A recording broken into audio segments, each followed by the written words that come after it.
Hello দাদা, আপনি কেমন আছেন? আশা করি ভালোই আছেন। আপনি এখানে কেন এসেছেন সেটা কি আপনি জানেন? আপনাকে কেন নিয়ে আসা হয়েছে সেটা কি আপনি জানেন? জানেন না। আপনাকে এখানে নিয়ে আসা হয়েছে একটি বিশেষ কারণে। এটা আপনাকে এখন বলবো। যদি ভালোই শোনেন, আপনার ভালো হয়।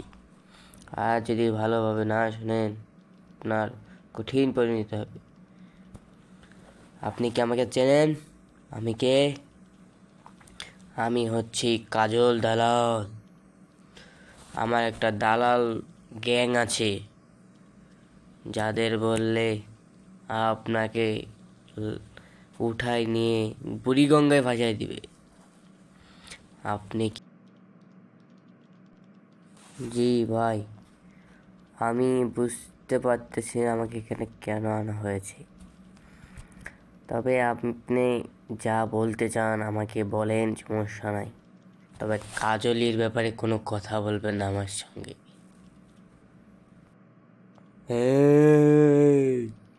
কি বললি তুই? তুই কাজলে কিনে আমার সঙ্গে কিভাবে কথা বলতেছিস? তোর এত সাহস কই থেকে আসে? তুই কি জানিস তোর কারণে কাজলি আমাকে গত 3 মাস রুটি খাইতে দেয় না? তুই পালচারের নেশায় ফেলিয়া আমার থেকে কাজলিকে ভাগাই নিয়েছিস, শালার পুত। এই ভাই, আমাকে আপনি চেনেন? ভালোভাবে কথা বলেন। কাজলি আমার, কাজলি আমার মানে আমার। আপনার মতো কাজল দালালের আমার কাছে টাইম নাই। আপনি কোন দালাল গ্রুপ নিয়ে আসেন যান। ওসব দেখার টাইম নেই আমার। কাজলিকে আমি পেয়েছি মানে আমি নিয়েছি। আপনার মতো কাজল দালাল ওই রুটি খাওয়ার লোভে তাকে ভালোবাসবে? আমি তো বুঝতে পারছি তুই সোজা আঙুলে কথা শুনবি না।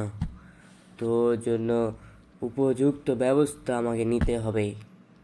যে করে হোক কাজলিকে আমার লাগবে। আমার কাজলি আমার। আমার দালাল গ্রুপকে ডাকতেছি, দাঁড়া। দালাল গ্রুপদের তোকে এমন শাস্তা করব, তুই তোর কাজলিকে রাখবি, তোর পালসার গাড়ি রেখেও পালাইতে হুঁশ পাবি না। আমার সেফু দালাল আছে, বিশু দালাল আছে, চেন্টু দালাল আছে। এত দালালের ভিতরে তোর হাড্ডি খুঁজে পাওয়া যাবে না। আর সব দালালের আমি লিডার কাজল দালাল। তুই কি মনে করছিস? দাঁড়া, কয়েক সেকেন্ডের ভিতর তোকে উড়াই দিব।